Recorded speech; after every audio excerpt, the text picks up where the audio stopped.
Mic check, mic check. So, topic natin ngayon guys ay deflection. Midterms topic natin for TOS, finals topic natin noon for Mod B.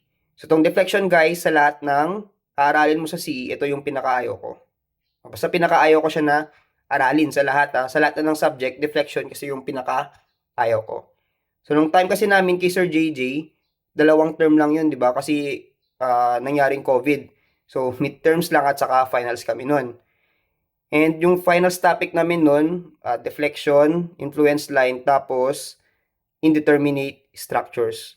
Yung dalawa na aral ko, diba? Tapos yung deflection, trinay ko naman aralin pero ayaw ko talaga siya. So, wala tayong magagawa, need natin aralin tong deflection. And usually, meron naman sa boards kasi itong deflection, pero hindi naman siya ganun karami. Like, for example, 1 to 2 items lang siya, diba? So, inaral ko to sa boards, tong deflection, tapos, isang item lang yung mabas, tapos hindi ko pa nasolve. Ganun, kaya ayaw ko talaga ng deflection, guys, kasi kahit inaral ko na nga siya for boards, ayaw ko pa rin siya. So, tong deflection natin, wala naman siyang difference sa Mod B. I mean, yung buong concept, same pa rin na ang hinahanap natin ay yung deflection or movement ng beam natin due to vertical loads. Yung mga lateral loadings kasi natin, usually sa ibang subject na siya. Dito sa TOS at saka nung Mod B, ang aralin lang natin ay deflection sa may y-axis or due to gravity loads. So wala namang pinagbago actually itong deflection ng Mod B sa TOS talaga. Ang difference lang or yung pinaka-small difference lang nila, mas madami tayong methods. Okay, so mas madami tayong pwedeng pagpilian na method or pipili kayo kung saan lang kayo pinaka-komportable. May mas time tayo ngayon, hindi tulad last times or sa mga nag-under sa akin ng Mod B na double integration lang talaga yung naturo ko. Pagdating sa TOS, madami tayong methods, tapos kayo na bahala kung anong method yung pinaka-komportable kayo. And ganun din naman sa board exam actually. Kung may tatanungin kayo nag-take na ng boards or magte-take ng boards, usually may dalawang method lang silang dinadala for deflection. Usually kasi hindi naman lahat. Pero usually, may dalawang method lang kayo na maririnig sa mga magte-take or nag-take na ng boards. Una, si double integration method. Okay, si double integration method kasi, fundamentals or isa sa pinaka-basic na method. Pinaka-basic method na hindi naman porket alam mo mag-double integration, lahat ng deflection kaya mong isolve ganyan, di ba? Ibig sabihin lang nun, fundamental siya in a way na kaya hindi mo maaral yung ibang methods, pag naaral mo tong double integration, pagdating mo ng boards, very likely na masosolve mo pa rin siya.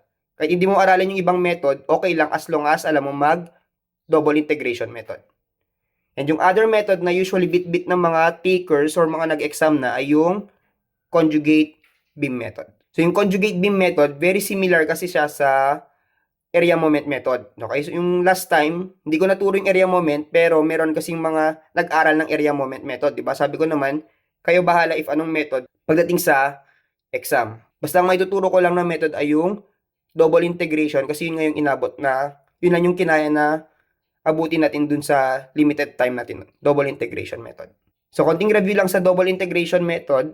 Ito nakalagay dito. Kaya nga siya tinawag na double integration method kasi nga, dalawang beses tayo mag-integrate. So, sinasabi lang kasi ng method na to guys, gagawa tayo ng moment equation natin na continuous siya sa buong span natin. So, pag continuous siya, pag naglalagay ka ng any value ni x, yung masosolve mo na value dun na moment or internal moment ay tama. So, gagawa ka lang daw ng moment equation mo kung saan magiging continuous dapat yung equation na yon. So, pag sinabi natin continuous, kahit anong values ni x or kahit anong value ng distance na ilagay mo, dapat sakto yung internal moment na makocompute niya. Gets ba? So, pag may moment equation tayo, dapat all throughout the span, yun na yung equation for that figure. O tapos, yung moment equation na yun yung second derivative ng deflection natin. So, kaya dalawang beses tayong mag-integrate para makuha yung deflection mismo.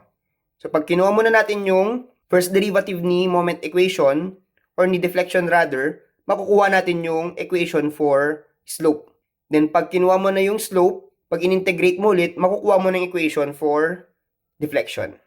At tapos, since mag-integrate tayo, babalik na naman yung mga constants natin or yung mga plus C, di ba? Tapos, hanapin natin yung mga values ni C na yon. Tapos, lagi nyo lang tatandaan guys na ang slope natin, nagiging maximum yung deflection natin kapag yung slope natin ay equal to 0. O tapos, yung deflection mo nagiging 0 kung saan merong support. O basta kung saan yung support mo, magiging 0 yung deflection dun. Kaya nga may support dun, di ba? Siya yung dahilan kaya hindi ka magkakaroon ng deflection sa point na yon. Tapos balikan ulit natin pagdating sa equation, guys. O, kasi mamaya, di ba, maglalagay tayo ng mga values ni x. O, tandaan nyo lang ulit na, okay, so for example, itong x minus 13, guys, di ba maglalagay tayo ng value ng x dyan.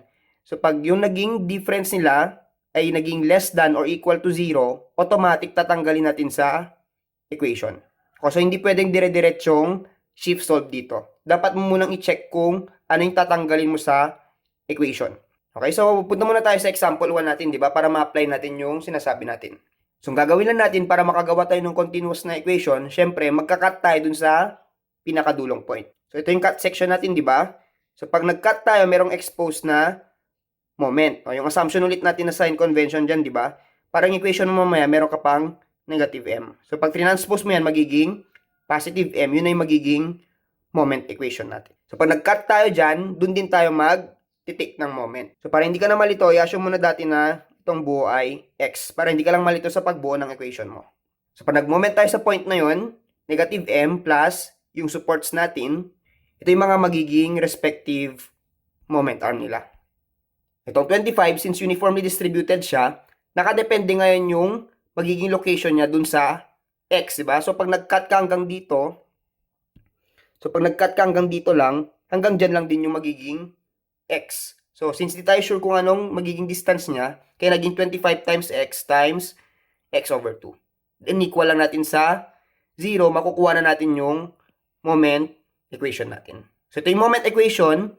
Ito yung kukunin natin yung first derivative niya at saka yung deflection equation niya using integration.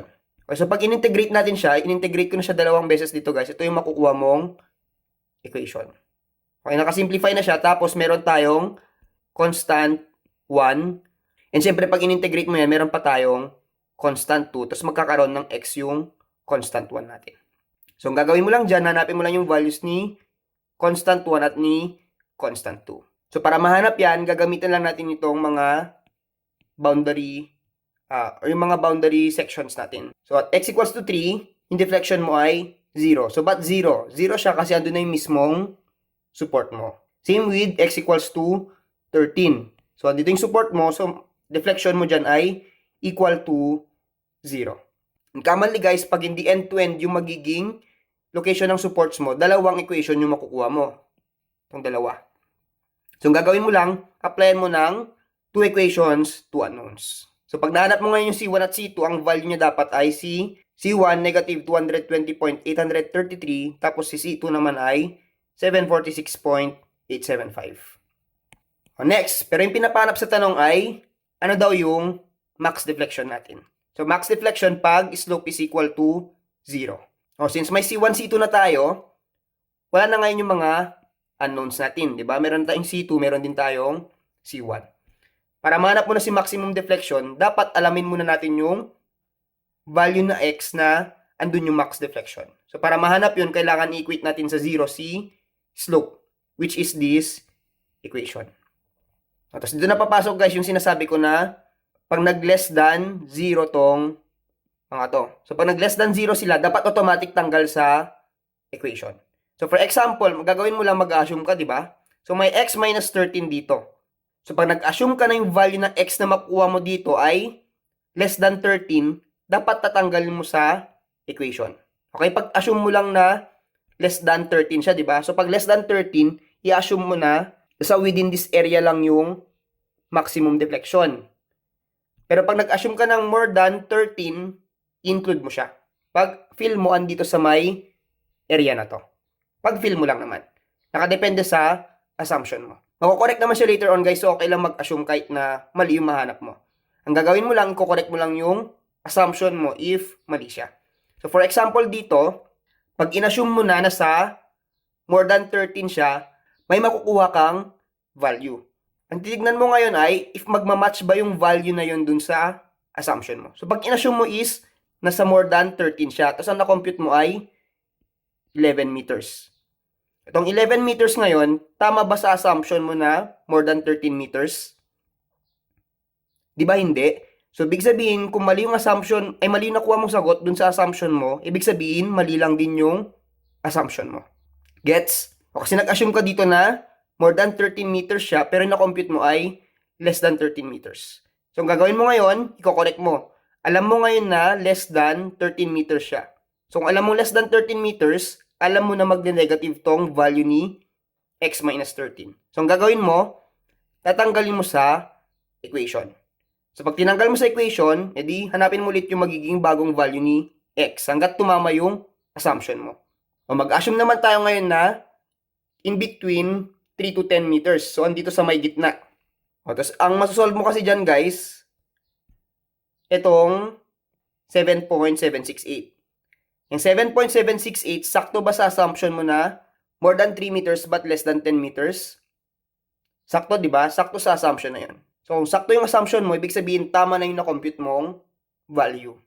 Pero in case na naging less than 3 meters siya, hindi ko correct mo ulit yung assumption mo. So, pag nag less than 3 meters, tatanggalin mo sa equation tong dalawa. Kasi nga dapat, less than 3 meters siya, tapos, tatanggalin mo sa equation to. Pag maglalagay ka ng any value na less than 3 meters, magiging negative yan. Dapat natanggal sa equation. So, pag nahanap mo ng x for max deflection, o di direct substitute na lang sa deflection equation. So, makukuha mo dyan ay 1,306.319. Pero meron ka pang EI. So, yung EI, para makuha mo yung mismong value or para makuha tong 13.1. So, ang gagawin mo lang, make sure mo na yung units mo ay naka KN at saka meter. O, tapos, yung EI mo ngayon, as it is na GPA at saka mm raised to 4.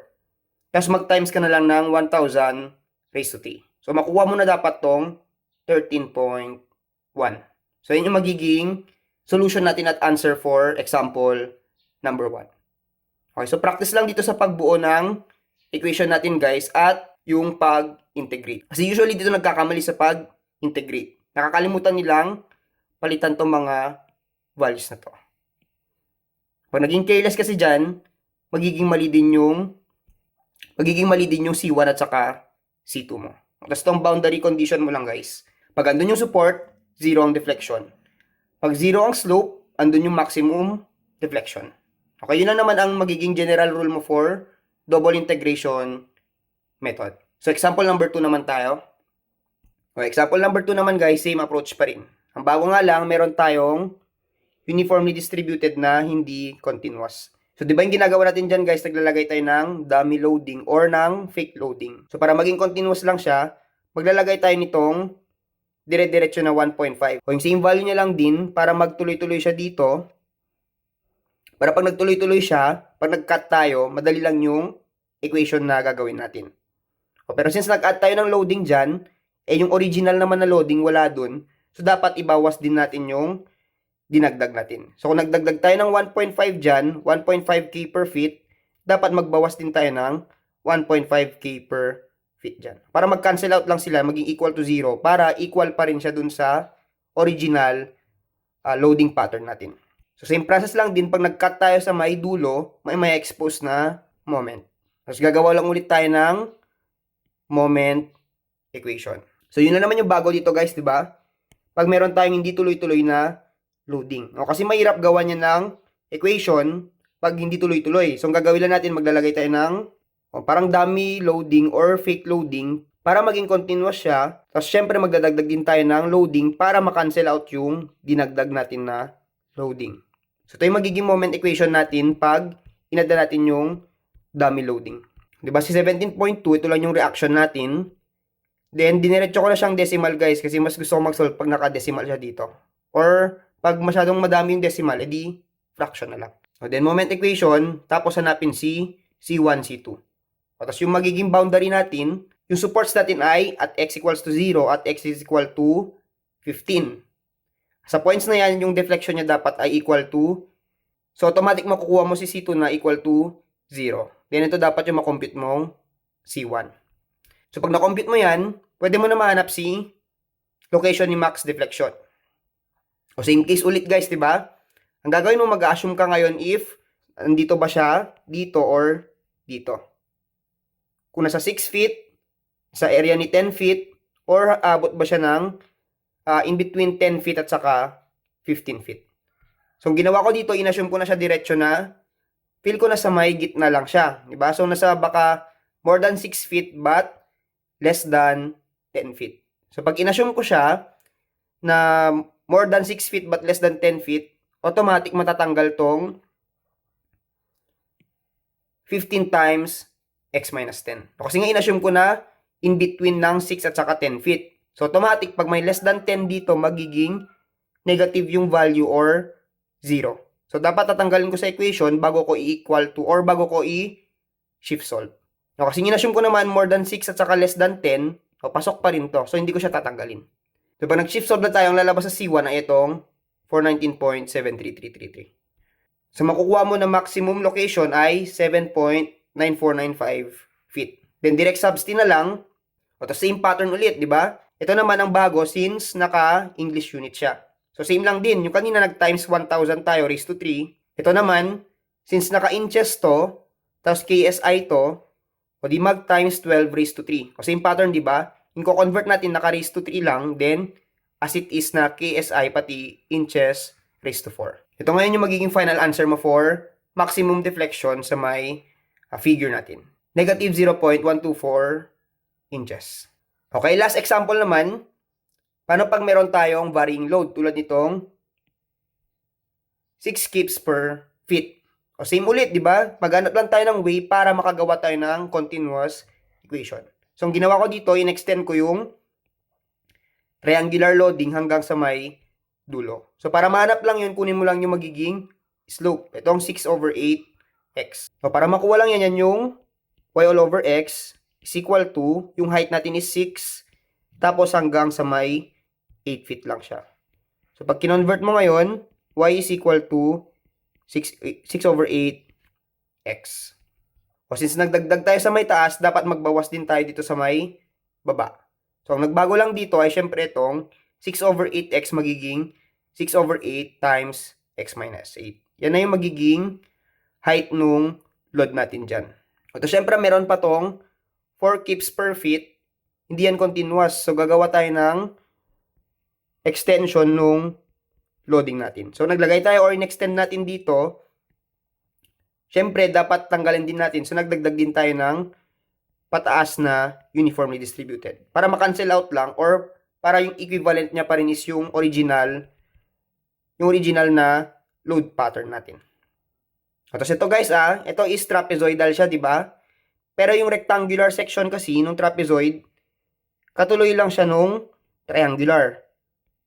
O kung anong height nito, yun din yung height nito. So pareho siyang 6 kips per feet pa rin. So nagbago lang or nadagdag is itong triangle na to, which is equal sa 6 over 8 times x minus 8.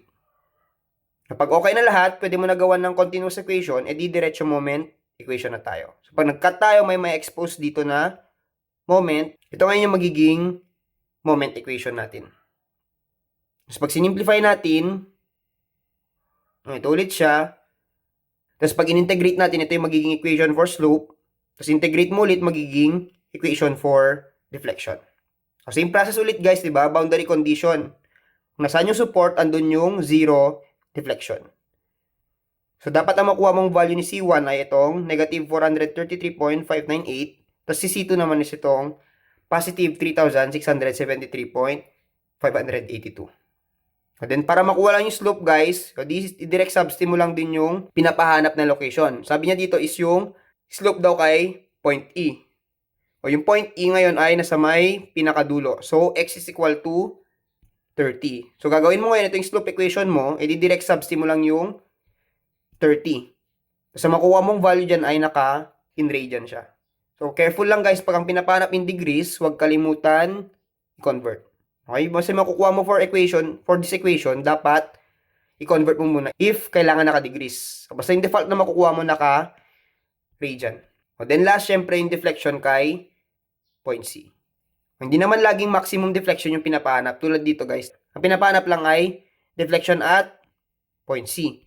So, pag meron ka naman ng distance, hindi mo na kailangan hanapin yung maximum or yung location ng maximum deflection. Direct substitute mo na lang dun sa deflection equation as long as tama si C1 at tama si C2. So, ulitin ko lang ulit guys yung pinaka-common na mistake ay yung sa may assumption, di ba? So, kunwari dito, di ba, ulit, basta pag nag-assume ka ng location na magiging 0 or negative to, dapat tatanggalin mo sa equation. Hindi siya pwede basta-bastang shift solve. So, pag in-assume mo ay x is equal to 7 or basta less than 8, dapat tanggalin mo lahat ng equation na magkakaroon ng negative or magiging 0. So, in this case, pag in-assume mo ay 7, tanggal to, tanggal to, tanggal to, ito rin, at saka ito. Kasi lahat sila magiging negative or equal to 0. Yun na naman yung need nyo tandaan for double integration method. Madali lang actually yung pagbuo ng equation. Ang pinaka-nakalaban nyo lang talaga dito ay yung time. Kasi nga pansin nyo naman, gantong figure lang, sobrang haba na ng equation. O, isang problem pa lang siya, di ba? O kaya meron tayong ibang methods for deflection. And baka pag ginamit natin yung methods na yun, mas mabilis yung pagsasolve. Okay, so yun yung magiging last example natin for double integration method. To follow naman yung magiging area moment method naman natin. For now, ito muna, itong double integration method, and baka bukas or later ko na masend yung for area moment method.